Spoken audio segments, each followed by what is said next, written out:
Here at Isolair, we're very careful with who we choose to work with, both at a wholesale level and particularly from an installation perspective.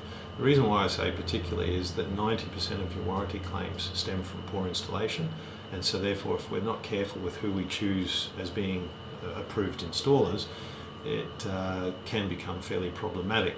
The other thing is just from a pure commercial sense, the installer is the last interface with the client, and so therefore if everything else on the front end could be done perfectly, but then on the back end, if we're not careful with that aspect, it could pull undone any opportunity for referral or anything else for that matter.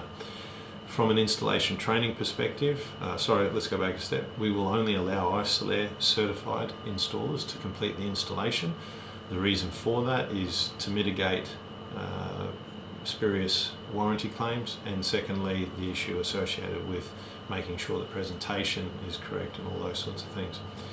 In the case of training, we have rationalised the training material down to the point that we can complete it remotely if necessary, and that can be done either or is applicable anywhere in Australia or overseas for that matter.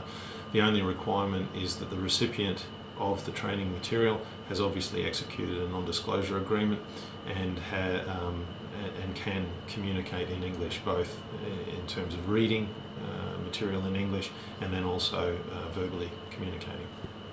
The training material isn't particularly onerous and has streamlined down to a point that it acts on the assumption that the installer is a competent installer. They must, in the case of being in Australia, they must have a Cert 2 qualification as a minimum, preferably Cert 3 if possible.